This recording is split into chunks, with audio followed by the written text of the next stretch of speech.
Kehadiran pemerintah harus efektif. Ya. Sebenarnya kritikan itu menjadikan motivasi kita untuk berbenah lebih baik ya. Tahun depan kita akan membuat perda terkait dengan inovasi.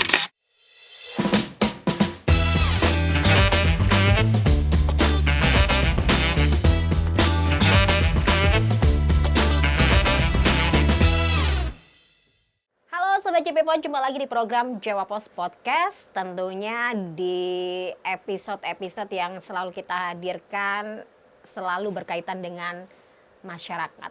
Selalu memprioritaskan apa nantinya impact positifnya bagi masyarakat. Dan siapakah pejabat yang bisa langsung menjadi jembatan masyarakat dengan pemerintah.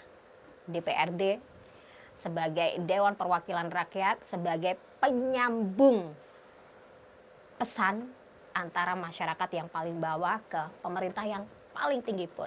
Karena memang DPRD adalah wakilnya rakyat. Kalau tidak bisa mewakili rakyat, nggak apa-apa, dikritik. Anti kritik kok orang-orang ini. Halo Pak Yordan, ketemu lagi, salam sehat. Yang selalu tersenyum, selalu semangat, paling semangat kalau bahas soal kebijakan-kebijakan yang berkaitan dengan masyarakat gitu ya Pak ya? Yes. Harus Pak, karena kan wakilnya rakyat, dipilih rakyat, ya harus tetap ingat dengan mandatnya, tugasnya gitu ya Pak ya. Ngomong-ngomong soal rakyat Pak, ini kan berbagai kebijakan sekarang banyak mulai beralih ke digitalisasi, tapi tidak semua masyarakat paham. Masih banyak masyarakat yang gaptek. Nah, terkait dengan aturan-aturan, ini kan pemerintah tetap harus upgrading nih Pak.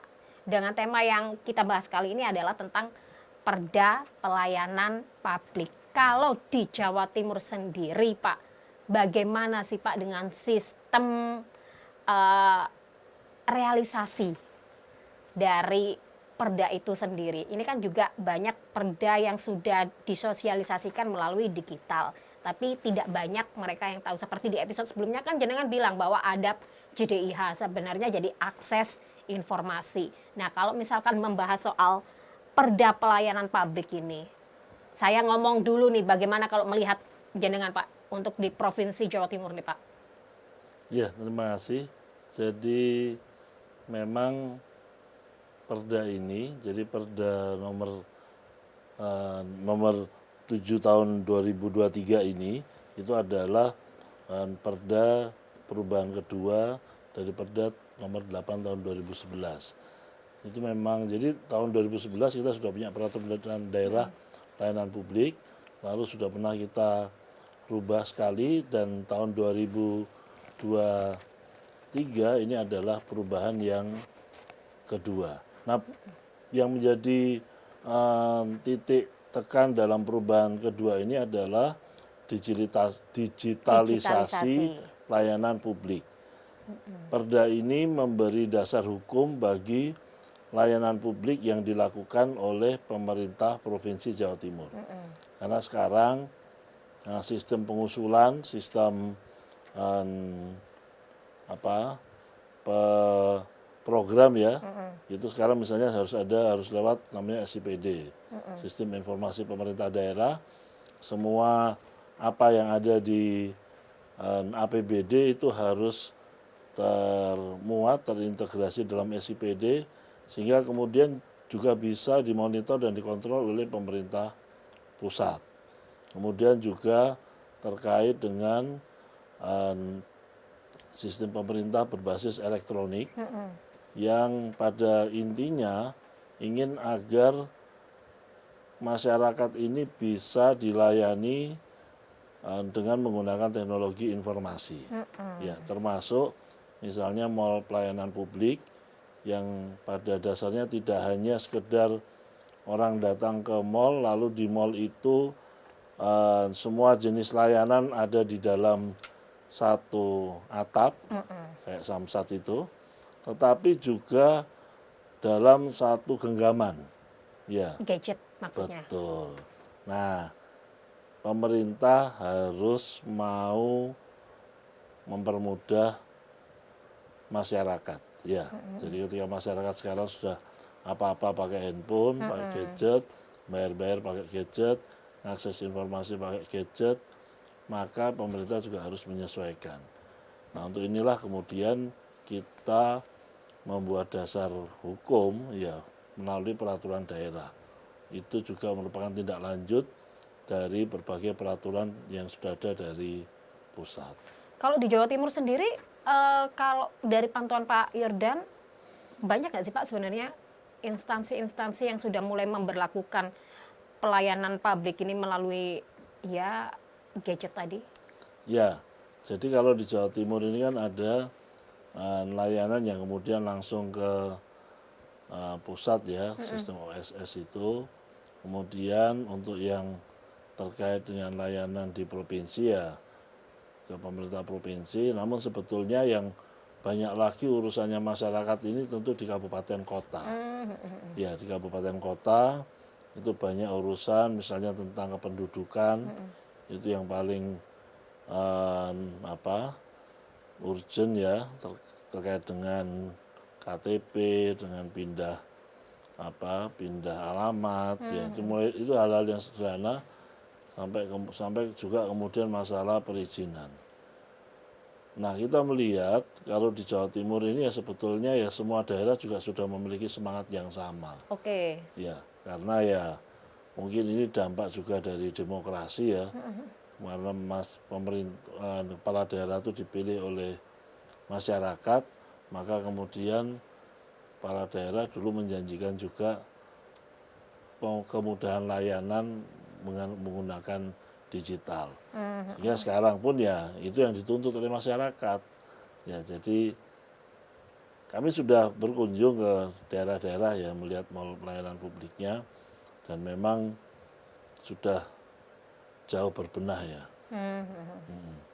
Pak, ini kan kalaupun sudah punya inovasi, banyak loh Pak keluhan-keluhan yang mungkin error kayak gitu kan, terus tiba-tiba apalagi dengan banyaknya isu, ya mohon maaf tidak semua mungkin ya pencurian data, itu kan juga menjadi kekhawatiran Pak. Ya, jadi memang saya juga menyadari layanan digital yang disediakan pemerintah ini juga belum baik-baik amat ya. Kita tidak ngomong daerah ya Pak ya, kalau pusatnya seperti itu kan pasti yang menjadi kekhawatiran dari ini ya. Ya, justru di situ kita butuh masukan dari masyarakat. Kalau ada permasalahan terkait hal itu, tolong kami juga diinfo. Karena kan kami tidak selalu bisa memonitor semua hal ya. Jadi keluhan-keluhan dari masyarakat itu biasanya sebetulnya di tiap instansi itu sudah menyediakan layanan jika terjadi gangguan atau hambatan. Pengaduan gitu ya Pak ya? Ya, pengaduan. Bahkan biasanya menanyakan bagaimana kepuasan masyarakat begitu. Cuman jika itu tidak tertanggapi dengan baik, maka kami yang harus kemudian ikut mengupayakan supaya itu bisa lebih baik. Nah, datanya dari mana? Ya kita harap itu dari masyarakat. Betul. Ya. Nah, keterbukaan itu penting, Pak. Yang pasti itu kita itu harus menanamkan tidak hanya kita berbicara instansi, Pak. Kadang personal sendiri pun itu enggan untuk mendapatkan kritikan, untuk mendapatkan masukan karena menganggap sudah baik. Nah, ini tidak hanya pemerintah ya Pak ya, ya manusia pun itu kadang seperti itu Pak. Padahal sejatinya kalau Pak Yordan bilang kan sebenarnya kritikan itu menjadikan motivasi kita untuk berbenah lebih baik ya. Seandainya semua orang menerima itu, kan pasti kita lebih upgrading Pak, lebih baik lagi Pak ya. Ya itu sebetulnya mulai dari mindset ya. Mindsetnya orang masuk birokrasi itu kenapa begitu kan. Dan ya kita nggak bisa memungkiri lah kalau ditanya ke semua orang yang di birokrasi itu kenapa dulu memilih masuk birokrasi. Dan ya mungkin tidak seideal yang seharusnya karena seharusnya ya birokrasi ini pelayan masyarakat. Jadi motivasinya masuk birokrasi ya dalam rangka melayani masyarakat. api LE yo kudu diterima. Dan tingkat kebahagiaan birokrasi seharusnya ketika masyarakat puas dengan apa yang sudah dilakukannya. Dan dari kepuasan itu ya bermula dari sebuah kritikan dan saran ya Pak ya. Ya memang sama lah, kita jadi pejabat di daerah ya.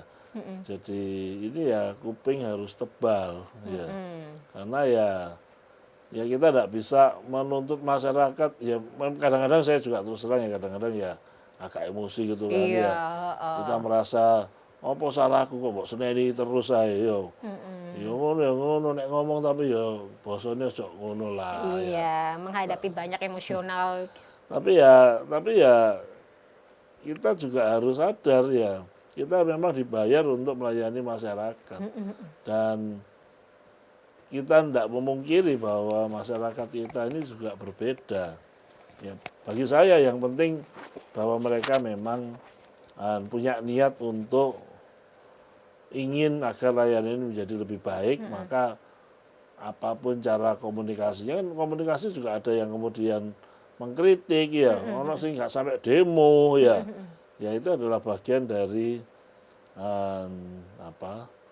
cara masyarakat untuk mengkritik ya. Betul, dan kadang pun juga namanya juga sifat manusia ya Pak ya, udah diturutin masih kurang masih aja sifat kurangnya itu. Iya. Kalau kita belajar di gerakan sosial ya, waktu saya jadi sebagai dosen kan ada juga teori namanya civil disobedience. Jadi pembangkangan sipil ya. Jadi memang itu salah satu yang dilakukan kalau mereka tidak puas dengan layanan pemerintah. Oleh karena itu kami mendorong pemerintah untuk bisa lebih baik, ya lebih baik, tidak berpuas diri. Saya pernah mengkritik dalam satu forum, saya tanya, ini kok saya lihat indikator kepuasan masyarakatnya tinggi, ya apa ini ngukurnya? Kok rasanya beda dengan Realita. ya, Realita lapangan. ya ternyata menurut saya, karena saya juga akademisi, cara mengukur kepuasan masyarakatnya kurang pas. Kurang relevan. Ya, mestinya diukur ya saat itu juga. Kalau kita pernah ke misalnya, saya lupa ya di toiletnya mana gitu, mungkin toilet bandara gitu kan. Itu kan kemudian langsung ketika kita mau keluar kita disuruh ngeklik gitu kan. Ya, puas banget. Agak puas, ya puas, tidak puas atau tidak puas sekali. Oh itu fasilitas umum ada gitu ya Pak? Ada seperti itu. Kita Saya tinggal tahunya di ngeklik modern aja. market Pak. Iya, harusnya seperti itu. Oke. Sehingga di real time masyarakat saat itu puas enggak. Ya, dan itu tidak ditanya. Kalau masyarakat ditanya, ya kita ini budaya kita ini rodok sungkan. Iya. Iya, wis timbangku ono perkara akeh masalah, ngomong sing apik-apik ae lah, itu kan tidak membantu. Dasarane sungkan ya iku mau Pak, kok lek diomongi jujur marung gak ditolong kan gini. Iya, karena begini, ini bedanya antara swasta dan pemerintah ya. Kalau di swasta masyarakat tidak puas, masyarakat bisa choice, milih. Ya, choice. Jadi tidak luas sama layanan toko A, maka bisa ke toko B. Tidak luas sama toko A dan toko B, bisa ke toko C. Itu ada pilihan, choice yang bisa dilakukan oleh masyarakat. Tapi kalau pemerintah tidak ada pilihan, KTP tidak selesai, apa mau minta KTP ke daerah lain? Kan tidak bisa. Apakah mau minta KTP ke perusahaan yang lain? Tidak bisa. Karena satu-satunya penyedia jasa itu, penyedia ya. Maka solusinya kalau tidak puas ya voice. Nah, teriak ya. Nah, teriaknya ini yang juga harus terukur dalam sistem digital yang dibuat oleh pemerintah. Oke, kembali lagi soal pelayanan publik yang berbasis digital. Pak, kalau sejauh ini prosentase mungkin Pak, bagaimana di Provinsi Jawa Timur ini proses menggunakan beralih ke digital dari manual ke digitalisasi ini kira-kira kalau Anda melihat berapa Pak persentasenya? Ya, kalau saya buat persentase saya enggak, ya setahu saya misalnya ya, yang saya pengajuan usulan-usulan oleh masyarakat. Ini kalau dulu itu masyarakat harus berbondong-bondong membuat datang, menyerahkan usulan proposal berkas, dan terus berkasnya bisa hilang, tidak jelas ada di mana, tahapannya sampai di mana.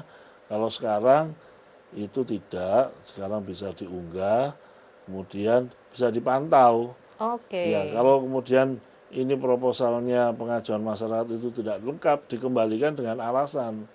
Ya, jadi kemudian kita masyarakat yang dari daerah itu juga tidak perlu selalu datang ke Surabaya, Oke, ke cukup di kota ya. daerahnya dia upload, ada masalah dia bisa baca statusnya itu, bisa langsung diperbaiki, diupload ulang. Nah, sudah tidak ada yang kemudian menggunakan berkas secara fisik, ya. Nah, nanti ketika kemudian sudah oke, sudah disetujui, baru ada verifikasi. Benar nggak ini? Ya, tapi untuk di awal itu tidak perlu secara fisik. Ini kan sangat, menurut saya ya sangat manusiawi, sangat memudahkan, meskipun juga ya mengandung resiko. Tahu-tahu nanti data-data diri itu kan misalnya salah satu persyaratan misalnya ada sertifikat begitu ya. Iya benar-benar. Ya, sertifikat kepemilikan, betul nggak ini milik. Nah itu kalau kemudian bocor lalu kemudian digunakan oleh pihak yang tidak bertanggung jawab kan juga sangat-sangat bahaya. Ya. Termasuk KTP juga Pak, bahaya Pak. Ya kalau KTP itu bisa nanti dipakai untuk pinjaman online, nah itu juga tahu-tahu kita tidak merasa, tahu-tahu kita ditagih. Makanya kita juga minta supaya, jadi ada beberapa isu ya, ada beberapa isu yang penting. Yang pertama memang digitalisasi, bagaimana pelayanan secara digital. Kemudian yang kedua feedbacknya, masukannya itu juga secara digital, ya. Sehingga masyarakat ketika tidak puas bisa juga menyampaikan ketidakpuasannya itu secara langsung. Kemudian yang ketiga tentu masalah keamanan data. Ya, kita selalu minta teman-teman pemerintah provinsi ini betul-betul dijaga. Dalam hal ini yang bertanggung jawab Kominfo dong.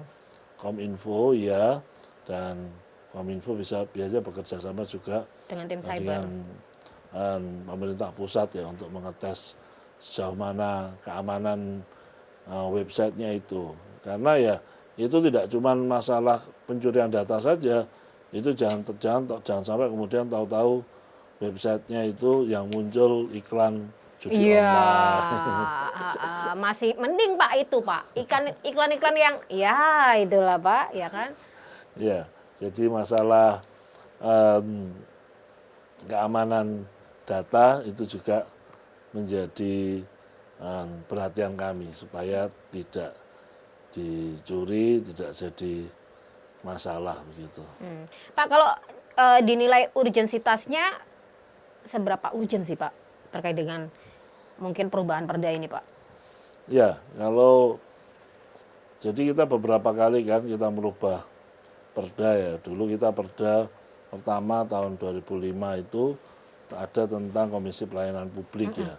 Kemudian kita punya perda lagi saya tahun 2011 itu kita memasukkan, karena sudah ada ombudsman, maka ombudsman dan pelayanan publik, Komisi Pelayanan Publik sama-sama ada. Tapi kemudian kita nilai tidak perlu double, cukup satu saja, sehingga kemudian tahun 2016 kita melakukan revisi yang pertama, Komisi Pelayanan Publik kita hapus. Nah tahun 2023 melalui Perda nomor 7 kita melakukan perubahan kedua.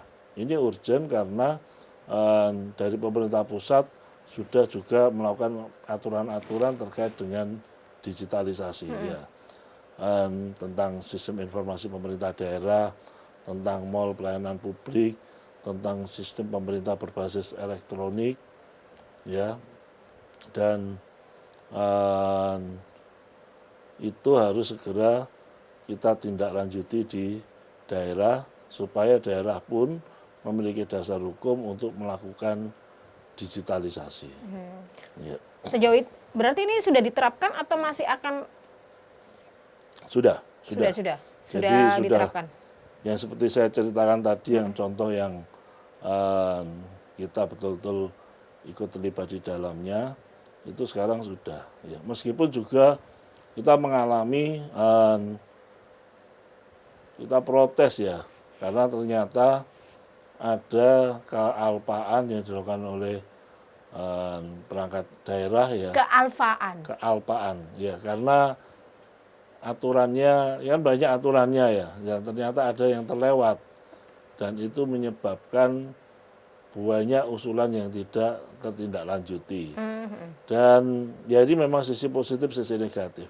Karena semuanya itu punya jejak digital, ya sudah tidak bisa diapa-apakan. Ya, artinya sudah terlihat kapan itu usulan itu dimasukkan, kapan itu disetujui, ya. Nah, sehingga harusnya persetujuannya itu sebelum bulan ini. Ternyata persetujuannya baru dilakukan pada bulan berikutnya, itu kan tampak dari jejak digital. Iya, benar-benar. Sehingga akhirnya ya banyak yang tertolak karena hal tersebut. Nah, ini jadi pelajaran dengan adanya jejak digital, sistem digital itu semuanya termonitor, semuanya terdata, tapi itu juga akan mencegah adanya penyimpangan. Iya. Ya, jangan sampai tahu-tahu ada yang tidak ada usulan sama sekali ya. Tiba-tiba ada realisasi. Tiba-tiba ada realisasi. Nah, itu kan tidak bisa ditelusuri. Kalau sekarang itu dengan mudah bisa ditemukan, sehingga kita juga sangat berharap ini akan mengurangi hal-hal negatif lah. Misalnya ada manipulasi atau ada penyalahgunaan. Ya. Pungli itu juga penting karena salah satu tujuan digitalisasi ini juga untuk menghilangkan pungli. Pungli biasa terjadi karena ketemu orang. Ya, ketemu orang, sungkan supaya lancar, kemudian kasih ucapan terima kasih. Ya, kayak tuku kopi. Ya, istilahnya kan, kalau dulu itu istilahnya waktu saya di kuliah itu istilahnya ini susu tante. Sumbangan sukarela tanpa tekanan. Asik. Itu ada itu di buku teks itu ditulis, saya juga kaget juga. Zamannya jenengan kuliah dulu ya? Iya. Belum lahir sepertinya saya, Pak. Jadi itu juga yang diminimalisasi dengan adanya digitalisasi. Oke, Pak, tadi jenengan bilang bahwa ada salah satu ya, saya ngomongnya salah satu daerah yang ternyata alfa. Nah, lagi-lagi ketika dipaksakan dan mau tidak mau harus beralih dari manual ke digital. Bagaimana nih Pak, ini kan juga SDM juga perlu dilakukan sosialisasi dan edukasi nih Pak. Adaptasi lagi nih yang tadinya cuma terbiasa dengan habit manual, terus sekarang harus serba digital. Nah, kecepatan layanan, terus juga antisipasi dengan error, dan juga bagaimana merespon aduan-aduan, ini kan juga penting. Apakah ini juga ternaungi dalam perda tersebut, Pak? Ya, jadi masih dimungkinkan bagi yang masyarakat, kan tujuan kita ini melayani masyarakat, ya. Nah, masyarakat kan memang tidak semuanya itu melek digital. Memang kemudian ya harus melek semua. Tapi ya kenyataannya kan juga masih ada yang belum. Nah, apakah kemudian karena dia belum melek digital lalu dia tidak boleh dilayani? Tentu kan juga tidak. Maka biasanya yang kita amati daerah-daerah yang kemudian masyarakatnya masih banyak yang belum melek digital, itu akhirnya ya pakai dua model manual dan model digital. Loro kabeh lah tambahan Pak Dop. Iya, tapi ya bentuk transisi lah. Iya, mungkin nanti kan kita akan masuk di masa di mana yang masih hidup ini semuanya generasi yang sudah generasi hebat, semuanya sudah, serba instan dan yang digital. sudah digital ya. Karena sekarang ya kita mau, kalau dulu naik taksi kita pesan telepon kan gitu. Sekarang semuanya pakai gadget. Mau beli barang dulu harus datang ke toko, sekarang pakai gadget juga bisa datang. Oke, Pak, ini kan menjadi tantangan terbesar juga nih Pak, walaupun selama ini sudah mulai berjalan untuk proses transisi dan adaptasi itu. Ini kita ngomong SDM-nya Pak, tapi pasti ada evaluasi-evaluasi. Nah, bagaimanakah ini bisa berjalan optimal, berjalan maksimal terkait dari sisi regulasi dan juga birokrasinya ini Pak? Ya, tentu ada bagi yang ada inovasi, ya, yang ada punya prestasi lebih, ada apresiasi, ada penghargaan. Tapi bagi yang kurang, tentu kita dorong, kita lakukan langkah-langkah persuasif supaya bisa segera melakukan apa yang menjadi standar. Oke, iya. Ini kalau nggak salah ada juga inovasinya ya Pak ya untuk mendorong setiap daerah ini proses digitalisasi. Kemarin kalau nggak salah ada inovasi Breda atau apa itu Pak? Ya, memang Innotek gitu. memang kita ya ada. Jadi bahkan tahun depan kita akan membuat perda terkait dengan inovasi. Oh, Ya, oke. jadi daerah-daerah, jadi kan begini, provinsi ini kewenangannya terbatas.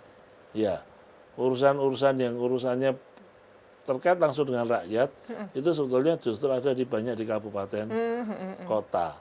Maka apa yang kami lakukan supaya kabupaten kota ini bersemangat, ya salah satunya adalah memberi apresiasi kepada daerah yang melakukan inovasi. Ya, nah supaya inovasi ini bisa melembaga, biasanya begini, di tiap perda itu ada apresiasi terhadap inovasi, perda yang lain ada apresiasi terhadap inovasi. Kita sekarang membuat perda tentang inovasi. Jadi semua inovasi-inovasi itu disisitematikakan. Ya, memang itu juga menjadi amanah dari aturan yang di atasnya terkait dengan peraturan daerah tentang inovasi. Oke. Nah, ini yang jadi andalan kita untuk mendorong daerah supaya cepat maju. Karena kalau memberikan sanksi, sebetulnya kami juga tidak ada kewenangan ya. Ya, kalau pusat biasanya sanksinya kan diancamnya pakai transfer ke daerahnya ditandang atau dikurangi ya. Nah kalau kami ini kan tidak ada seperti itu. Jadi satu-satunya cara adalah harus memberikan reward agar mereka berlomba-lomba ya Pak ya. Oke, Pak. Tapi sejauh mana nih Pak, jenengan sebagai teman-teman DPR ini sebagai wakil rakyat yang lebih sering berhubungan langsung dengan masyarakat, dengan warga, dengan rakyat di dapil masing-masing ini Pak, dalam melakukan proses edukasi secara tidak langsung, mungkin saat reses itu kan juga bisa memberikan edukasi atau momentum-momentum pertemuan gitu Pak, dalam mensupport agar ini bisa berjalan optimal dan maksimal.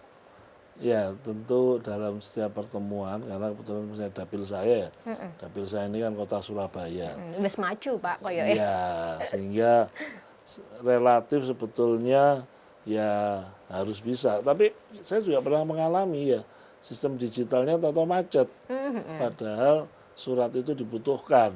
Ya, saya sampai lapor ke Pak Wali, ini harus ada solusinya ini, segera ini. Ya, akhirnya dibuatkan manual. Balik zaman masa lalu, dibuatkan secara fisik. Tapi itu menjadi solusi ketika sistem digitalnya tahu-tahu macet, error. Kita juga pernah, kita butuh surat keterangan digital, urusannya sama pemerintah pusat, tahu-tahu ada problem terkait dengan tanda tangan digital. Ya, mandek itu sistemnya. Nah, itu kan harus ada sistem cadangan. Ya, kalau kemudian tidak berpengaruh terhadap proses yang lain ya. Tapi kalau itu berpengaruh, ya pemerintah memang harus membuat cadangannya ya, sehingga harapan Mas ingin kembali lagi digitalisasi ini untuk mempermudah masyarakat. Ketika tahu sistemnya macet, jangan lalu masyarakat dipersulit dengan alasan ya ini sistem harus ikuti ini. Maka harus ada sistem lain, ya backup sistem lah. Oh Supaya, iya. supaya surat-surat tetap bisa lancar berjalan gitu lah. Oke, nah ini Pak, saya diingatkan nih berarti ya ketika SDM-nya sudah mulai beradaptasi, layanan sudah oke, berbasis digital semua. Lagi-lagi yang menjadi hambatan adalah selain soal kerahasiaan, internet paling utama. Ya. Kadangkala internet trouble yang memicu justru menghambat. Ya, kalau di Jawa Timur ini salah satu fokus dari pemerintah memang mengatasi daerah-daerah yang belum ada sinyal. Belum terjangkau ya. Ya, karena hal itu sangat menghambat model digitalisasi. Ya, jadi kita pakai sistem gimana kalau kemudian sinyal aja nggak lancar terus mau bagaimana gitu loh. Nah itu salah satu fokus dari pemerintah provinsi, yaitu mengupayakan supaya tidak ada lagi yang blank. Ya. Terus ada lagi boleh nambahinnya? Oh boleh. Ya. Satu lagi yang kemudian menjadi penting dalam model digitalisasi ini adalah satu data. Ya. Misalnya ini paling data kemiskinan misalnya. Dulu saya melakukan penelitian waktu saya jadi dosen, data kemiskinan ini tiap dinas beda-beda. Ya. Jadi datanya dinas Sosial berapa gitu ya? Datanya, iya ada datanya pemerintah pusat. Waktu itu saya bandingkan tentang Raskin ya. Terus waktu itu masih Jamkesmas. Terus sama data kemiskinannya pemerintah kota itu beda-beda. Saya sampai cek, si A ini masuk dalam 3 data itu. Terus ada yang cuma masuk di dapat Jamkesmas, tidak dapat Raskin. Ada yang oleh kota ini miskin tapi tidak dapat Jamkesmas dan jadi itu menyulitkan. Nah, sekarang kita semua menggunakan sistem satu data, data kemiskinan kita pakai DTSEN ya, data tunggal sensus atau survei ekonomi nasional ya. Itu ya kita acuannya itu ya. Nah, ke depan ini harus lebih rigid lagi. Jadi misalnya data pengentasan kemiskinan. Si A ini pernah diintervensi dengan model apa saja. Nah itu harusnya tercatat karena semuanya sudah dilakukan secara digital. Jadi bantuannya pusat berupa apa, bantuannya provinsi berupa apa, bantuannya kabupaten kota berupa apa, efektif nggak? Kalau nggak efektif solusinya seperti apa? Nah seringkali kita ini kan yang penting kita bantu padahal bantuannya tidak efektif. Ya. Bantuan yang efektif itu adalah bantuan yang memampukan si miskin ini untuk keluar dari jerat kemiskinan. Kalau dibantu terus tapi tidak keluar dari jerat kemiskinan, itu sebetulnya bantuan ini justru meninabobokan, membuat terlena. Betul sekali. Nah, jadi kesannya kayak lapo meneng-meneng ini oleh sistem seperti itu justru akan merusak. Itu sebabnya kalau di negara-negara yang berbasis kapitalisme selalu orang miskin itu jangan dibantu. Karena kalau orang miskin dibantu dia akan menjadi makin malas, makin miskin terus ya. Tapi masuk akal sih Pak sebenarnya Pak. Itu model kapitalisme yang menganggap bahwa kemiskinan itu karena orang malas. Ya. Nah, sistem yang satunya lagi, sistem sosialisme itu ngomong orang miskin itu karena kemiskinan struktural. Miskin karena pendidikannya tidak memadai, kesehatan kurang, dukungan pemerintah minim, ya budayanya tidak memihak pada orang miskin, tidak memihak pada perempuan. Jadi kemiskinan itu sebagai akibat struktur sosial, ekonomi dan budaya yang tidak berpihak pada orang miskin. Nah di kita ini tidak menggunakan sosialisme atau kapitalisme, kita menggunakan Pancasila, ya. Jadi orang miskin tetap harus dibantu, tetapi bantuan ini tidak boleh membuat dia terlena dan terus-menerus memilih jadi orang miskin. Ya, nah ini bahaya. Nah sistem digital dalam layanan publik ini kita harapkan bisa menyelesaikan hal ini. Ya misalnya nanti ke depan untuk usia produktif ya bantuan ini hanya bisa dilakukan maksimal berapa kali misalnya.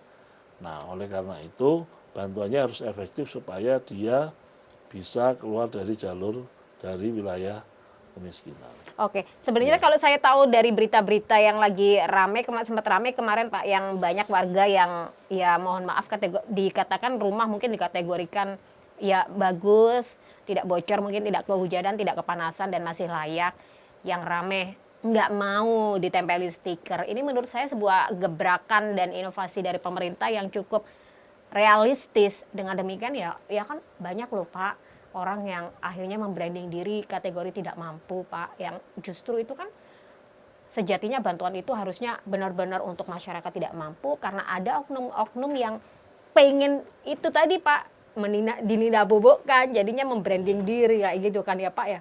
Yang kedua, kita memang mengalami secara budaya kita ini beda.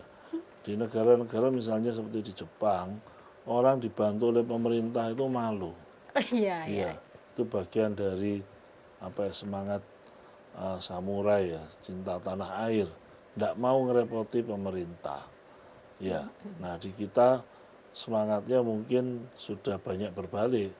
Ya kalau bisa dibantu pemerintah terus, kenapa saya harus upaya sendiri? Betul. Nah, menurut saya harus ada keseimbangan. Pemerintah harus hadir, tetapi kehadiran pemerintah ini jangan disalahgunakan dan kehadiran pemerintah harus efektif, ya, supaya yang miskin ini bisa tidak miskin lagi. Nah, bagaimana caranya? Kalau kemudian kabupaten punya sistem sendiri, provinsi punya sistem sendiri, pusat punya sistem sendiri, pasti tidak ketemu. Tapi dengan sistem digital ini, maka akan kelihatan. Ya, misalnya provinsi mau memberi bantuan beasiswa, ya langsung secara digital mana saja yang butuh masuk. Nanti tiap orang ini bisa tercatat. Si A, nama si AX misalnya, NIK-nya sekian, ya. Ya. Bantuan apa saja yang dia terima itu muncul secara digital ya, sehingga kemudian orang kan berhati-hati juga. Terus gak apa-apa lah, aku tak nombok, gak ketemon. Tidak bisa, ada jejak digitalnya. Ya, nah itu kita harapkan sistem digital ini juga bisa mengefektifkan kita untuk melakukan intervensi dalam rangka penyelesaian masalah kemiskinan. Oke. Nah itu yang tadi belum saya sebutkan. Paling penting, benar sih Pak, itu sebenarnya usulannya bagus. Ketika provinsi sudah nge-backup bantuan apa, pusat nge-backup bantuan apa, provinsi melengkapi, memberikan bantuan ini. Nanti daerah melengkapi bantuan ini. Jadi tidak sama gitu kan yang dimaksud Pak Yordan tadi? Iya, bahkan kalau di negara maju yang kita belajar waktu itu ada sistem digitalisasi ya di negara Eropa Utara. Semua orang itu dia terima penghasilan apapun tuh mesti tercatat dalam sistem digital. Jadi orang tidak bisa bohong penghasilannya berapa, terima duit berapa, kaya atau miskin itu semua terpantau. Ya, sehingga itu akan memudahkan pemerintah misalnya betul nggak dia butuh bantuan rumah, ya betul nggak dia butuh menjadi prioritas untuk mendapatkan rumah susun misalnya, atau program sertifikasi tanah gratis misalnya, itu semua bisa tercatat ya. Nah kita harapkan digitalisasi ini tidak sebatas bisa melayani masyarakat dengan baik dalam hal pelayanan publik, tapi juga dalam hal penyelesaian masalah kemiskinan. Pokoknya dengan digital seperti yang Pak Yordan selalu tekankan tadi, jejak digital. Kenapa kita mendukung agar segera bertransformasi ke digital? Karena segala jejak digital itu akan terdeteksi sampai di akar-akarnya pun gitu ya Pak ya. Termasuk yang paling akhir ya, nanti sudah paling akhir mengurangi masalah kejahatan. Ya, jadi orang berhati-hati. Sekali saya berbuat hal yang jahat, ini akan tercatat terus ya. Ya, sekarang kan sudah terjadi sebetulnya bukan jahat tapi orang kalau dulu namanya BI checking, sekarang namanya slick OJK ya. Ya itu sudah tidak bisa lagi kalau sekali dia masuk dalam daftar hitam ya, maka jejak digitalnya akan tercatat terus. Nah, ini harus hati-hati. Termasuk ini harusnya bisa di ranah sampai ke berapa lingkup sebenarnya Pak ya, kalau memang ini diterapkan akan meminimalisir angka kejahatan juga ya, karena sudah terbranding, tidak hanya soal ya layanan publik sebenarnya. Iya, banyak, sangat. Jadi nggak cuma sangat berguna. Sangat berguna. Oke, kalau ngomong ngupas siji-siji Pak, dua Pak episodenya Pak. Ya. Oh iya, nanti saya diundang lagi. Saya diundang lagi, benar sekali. Karena ngomong digitalisasi ini memang sangat penting, sangat berkontribusi sekali mencatat kebaikan seseorang, kejahatan seseorang, termasuk ya tadi mungkin meminimalisir bantuan tidak tepat sasaran, mengefektifkan bantuan yang akan diberikan, ya kan kayak gitu ya Pak ya, harapannya seperti itu ya Pak Kalau ya. misalnya masalah kriminalitas, sekarang orang bisa dicek loh berapa kali ngelanggar lalu lintas pakai ITLE itu kan. Benar, tinggal nanti konsistensi aja Pak seperti apa. Kan kadang ada inovasi konsistennya yang kadang mudi, saiki efektif kayak gitu. Ada lagi yang mungkin disampaikan Pak Yordan? Iya, ini udah paling akhir ya. Oh paling akhir. Ya, sudah mau nanti close nggak ya. ada episode lagi lah Pak. Ya, jadi saya mengajak masyarakat Jawa Timur, masuk juga yang di dapil saya di kota Surabaya. Ini pemerintah sedang lagi seru-serunya nih melakukan digitalisasi dalam segala hal. Ya tidak cuma dalam pelayanan publik saja sebetulnya, tapi juga dalam penanggulangan kemiskinan maupun dalam hal yang lain. Nah tentu kami menunggu saran masukan dari masyarakat, apa yang mestinya diperbaiki dari pemerintahan ini, karena kami sebagai anggota DPRD yang bertugas menjadi penyambung aspirasi masyarakat, kami juga tahu apa yang harus kami kerjakan, apa yang harus kami kritik, karena kami punya data dari masyarakat. Oke, saya mungkin mewakili emak-emak ya Pak ya, emak-emak generasi milenial Pak. Dengan adanya transformasi digital ini mungkin cukup membantu bagi kita agar lebih efektif, lebih cepat. Tapi Pak, yang paling digarisbawahi dan harus diblok nih, jangan anti kritik, dan kalau melayani harus lebih humanis. Terus harus fast respon gitu Pak Yordan ya. Semoga sama-sama menjadi evaluasi ya Pak ya. Ini kritikan secara langsung Pak. Nah ini sudah langsung masuk ini ya. Kan saya warga Surabaya, dapil jenengan juga nih. Oke, terima kasih Pak Yordan atas waktunya. Kita tunggu untuk kabar-kabar baiknya buat masyarakat, demi masyarakat lebih sejahtera lagi ya, makmur lagi, tidak ada lagi kemiskinan. Amin. Saya Nurul Faini beserta segenap kru yang bertugas mengucapkan terima kasih dan sampai jumpa di podcast berikutnya.